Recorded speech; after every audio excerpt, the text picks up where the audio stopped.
appreciate to hear the statement that youths are the leader of tomorrow. But wherein lies that choosing if youth are not given opportunity to speak? Also, how possible is it for today's youth to become tomorrow's leaders if they're not encouraged to participate in nation? Youths across Nigeria should be given the chance to speak, and that's the inspiration behind this TV.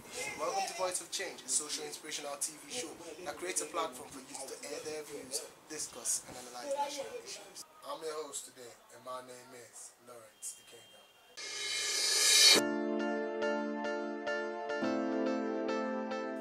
Lined up today to entertain and inspire you are three interesting segments, namely Matters Arising. No, Nigeria own, you know I'm. No, I don't know. You don't know. Okay. Then, Justice Today. Or violence against women simply means all kind of discrimination against women and girls. Empowerment Tips.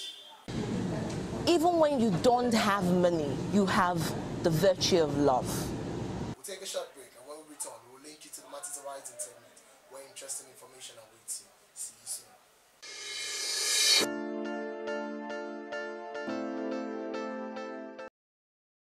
Research has shown that in the UK, US, and other developed countries, their emergency numbers are household slogans. Even some Nigerians who've never traveled abroad knows the emergency number of these countries. However, the big question is, how many Nigerians know their country's emergency number and uses it?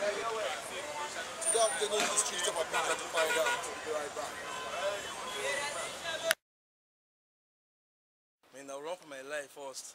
The first thing I'll run for my life, and I'll go home. When I get home, I'll not call the police or anybody around I can call. But for now, if I see somebody dropping a bomb, I'll just first of all run for my life, man. Do you have a police number? I don't have a. So that means nothing will happen. You don't run. That is when I'll run. Thank you very much. I'm not going to Russia. So, are you going to call the emergency number? Of course, why not? I have to help others. Do you know the Nigerian emergency number? I don't, but they'll be saying it. Oh, so if you say a bomb now, you won't run away? I won't run away. Where am I running to? Maybe in the process of running back, I can also meet me. What you go do? Come on, guy. If I see bomb now, I will disappear on my own. Because man, even though I don't about juju man, now two things then I go on at the same time I just disappear. You don't call police? You and wait because I'm police when I don't save myself. But do you have the police emergency number? Oh my guy, even though I get time go work. Okay. Oh my, Nigeria is different to guy. That's just it, seriously. That's it. Thank you. We drop bomb, like as you see for that Yanya bombers. What do you go do if you see them when they dig bomb? To run now. To run. Really? Why now? You know if you call police. No, before you call police now, you explode now. Best thing to run first. You know that Nigeria emergency number? No. You don't know. Government supposed to do something about it because US and UK and all these countries that advanced countries. Then there are some people use and sing, they use an art thing, do this thing. So all of us don't know about it. Even we where we did in Nigeria, we still know the numbers. So that's why even as you ask me, say what's this emergency number? I tell you 911 because that is the one. Welcome back. From what we've just seen, it's obvious that Nigerians are not really conversant with their country's emergency number. In view of this, we crave the indulgence of the government to make it easier for Nigerians to know, access, and use the country's emergency number, as it will help to protect and save lives while enhancing citizens' morality. Thank you very much for staying with us on this segment. Enjoy the rest of the program. Welcome back from the Matters Arising segment, and straight away I will take you to the next segment titled Justice Today.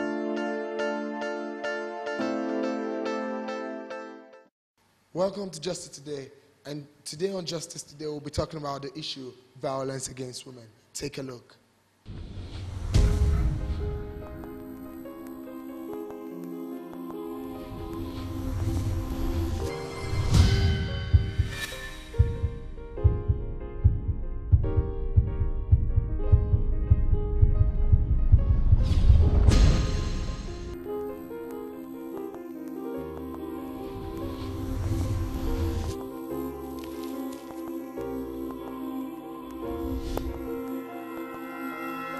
Here with me to discuss this issue of violence against women is a distinguished member of the International Federation of Women Lawyers, Barrister Teresa Ikenga. You're welcome. Thank you very much. I've heard a lot about violation against women. What actually is violation against women? And when does a woman know that her right has been violated? Violations against women or violence against women simply means all kind of discrimination against women and girls. When a girl's rights is violated, it implies the girl or woman has been discriminated in one way or the other, or maltreated in one way or the other. For example, the issue of rape. A girl or a woman that is raped, it seems to see her rights has been violated. Trafficking on women and girls or children is another form of violation. Then, domestic violence. You can go on to count violence against women, deprivation from schooling, from enjoying the benefits of life as it applies to our male counterpart.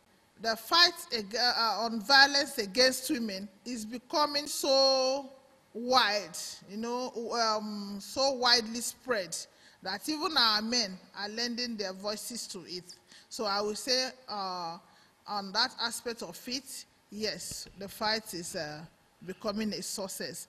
And on the other side, I will say no, because what is actually expected has not been achieved. FIDA has always been at the forefront of the fight against violence against women and children.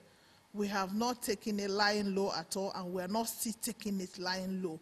FIDA has been everywhere, and we're still everywhere, trying to sensitize both women and men, because if our men too understand the implication of what they do to their female counterparts, I'm sure most of them will not behave the way we are talking about. That's being violence against women, whether they're wives, whether they're children, or whoever they meet.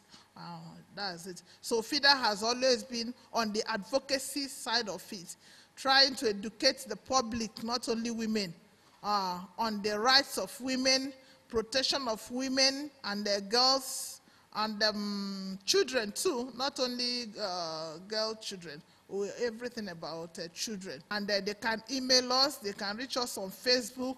FIDA is on all these social medias, so they can contact us. And also, for those that are not literate enough, they can ask questions about these people they see all the time talking about women's rights, children's rights, and all that and that. They can ask questions, and I'm sure somebody within the vicinity should be able to direct them to FIDA or reach us for them. So we have FIDA offices in almost every country, every state in Nigeria. But where we don't have in a state, the state closer to that state must have. So there are avenues for which people can reach FIDA in every state.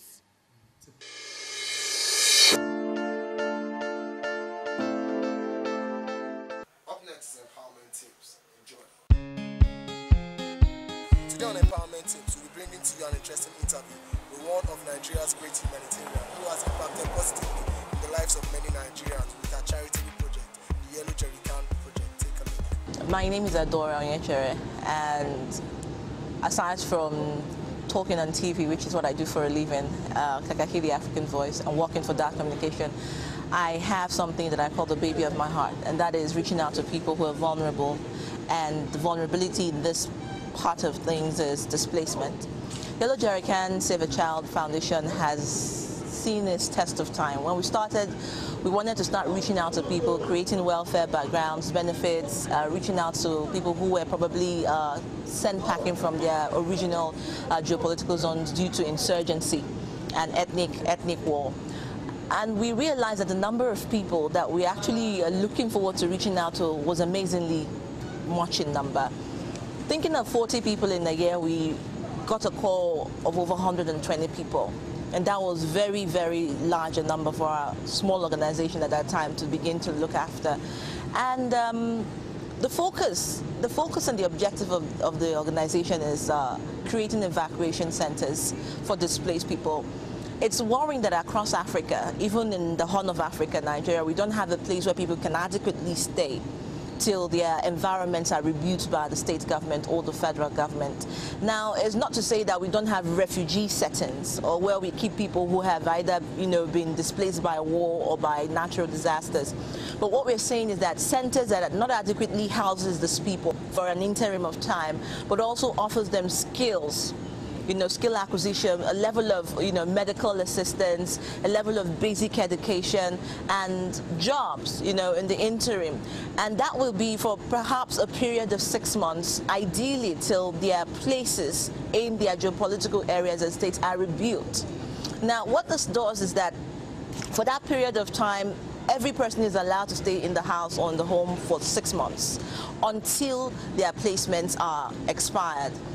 But then the worrying factor is that the federal government doesn't even understand the importance of such a center, because we have seen warring crises in different African countries. We've seen Central African Republic moving back Nigerian people to Nigeria. We've seen Mali, we've seen South Sudan and Sudan.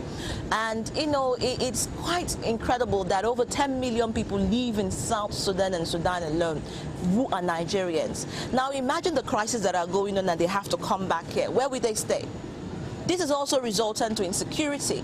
So if we cannot have evacuation centers, which in effect, inadvertently creates databases, what will happen is that we do not know the number of immigrants or illegal immigrants in our country, and then we don't know who the criminals are, and we don't know who the helpless ones are.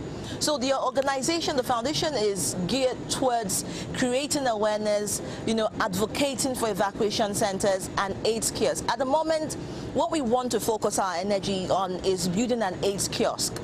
An AIDS kiosk is an alternative to an evacuation center where you see less privileged, displaced people have at least one meal a day and have at least basic medical, facilities and testing, like immunization, vaccinations against, very rampant diseases like measles and even tuberculosis. So it's a Herculean task. It's a Herculean task, very capital intensive. And we've seen, closed doors to our faces, from bureaucracy to corporatocracy to going from ministries to people who don't understand anything aside what's in it for me. And that's what we are dealing with in this environment. So we have seen individuals come on board and say, we want to partner with you. But then again, when they see the huge task and responsibility, it's overwhelming. I don't expect anybody to put a whole quantum of money into a project they don't understand. But we're not even asking for money. We're asking for a platform for the federal government to come on board and take responsibility that is ideally theirs. All we are offering is a voice. This should be one of the priorities of the committee, even for the flood committee that was set up, where Aliko Dangote heads the board. I worry. I sincerely worry. We are dealing with insurgency. We're dealing with Boko Haram. We're dealing with, Benue crisis. Dealing with Jos. We're dealing with Potiskum. We're dealing with a lot of things. Where are these people running to? They're running to neighboring Niger, running to neighboring Chad, running to neighboring Cotonou and Cameroon. If we had evacuation centers in this country, I don't think people would lack where to, hoist up for a period of time where they need help before the government decides to do something about the environment. So it's a dark period that we are in, but I'm sure that the light will come. The smile, the hope, the belief, the faith from the kids, it's not about the government. I say the government cannot do everything for you. As an individual, we have our responsibility to the society and what we can bring. I might not have all the money in the world, but mentoring, support, and goodwill, has gone a long way to keep these people's faith alive. We might not see them all the time, but we have a very in-depth, intimate, communication synergy between the people, the children, and ourselves. And what we've seen is that in some of them who stay in settlement areas, we go interim to actually visit them, talk to them, find out what they're doing. One of the little girls are already on a scholarship, to start school perhaps in early July in secondary school. Now, these are some of the things that when people see, they believe that at least, even if the government, so to speak, is not on board, there is somebody in the government as a Nigerian who believes that they need help, who believes that they need love. So I believe that, love starts from you and me. It's not about the federal government, it's not about the society, it's about you. You make up the part of the whole of the society. And I always say wealth is not about money or capital, it's a summation of our values as people. So if we can give back to those who need us, then I think that the society will be generally good for it. It starts from the little things. I see this knocking United Nations out of process because I believe that the United Nations is more European, Western idealized for African people. We need African agendas for African people, people who are African, who wear the pain, who wear the color, who wear the culture. And this is not just to say that we are just reaching out to Africa as a whole. We are even reaching out to Africans in diaspora who need us. There are displaced Africans in England, in America, who do not have where to stay because they don't even have, you know, the legitimacy to stay in those places. So we're saying that 5 years from now, we want the government to understand the responsibility of having evacuation centers, even if it's not in all the states, but at least one in each of the state capitals, or perhaps in the FCT. We would also want a database, an accurate, you know, database that tells Nigerians that they are numbered and they can be found on any system across the world. It will also ensure security. It will also ensure collaboration with other national organizations who are indeed in tune with helping and bringing aid. For instance, you see what's happening in South Sudan and Sudan. They don't even have the accurate numbers of people who are dead or who are still surviving because a lot of people are migrating. If we had a database, people who leave the country automatically also understand that when they get to another country, their database will be in the database of that country. So your country and my country can form a litany of synergy to understand that we are brothers keepers, regardless of where you find yourself, whether it's in a francophone country or in a country that speaks lingua franca. So I see Yellow Jerry Can as the big brother, you know, where everybody in Africa would find a place to lay their heads, will find a person to love them, will find the attention and the care, and above all, will find a country that preserves them. You know, there's a saying by Dennis Whittle. It says, it's our choice to allow things to exist as it is, or take the responsibility to change it. No one was born into a perfect scenario. Even the richest have their own psychological trauma. Even when you don't have money, you have the virtue of love. If a human being experiences love from one another, that person is liable to feel compassion, liable to feel love, liable to care, and also affect other people. Those who are void of love can only do 2 things: kill and hate. And it starts from also all of us understanding that whatever affects you affects me as a Nigerian. So it's not about tribe, it's not about religion, it's not about ethnicity. We are our brothers keepers, because if one of you should fall apart, the whole nation is at a loss for one more Yoruba man dead. So that's what I would say.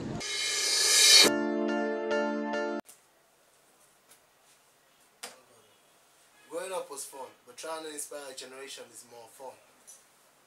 Yeah. With the vision of having a better world, where youth are actively involved in nation building, positively influencing this change is the main objective of this TV show. I hope you've enjoyed the show today. Please send your feedbacks to our online pages, as we would love to hear from you. Till we meet again, I remain yours faithfully, Ikenga.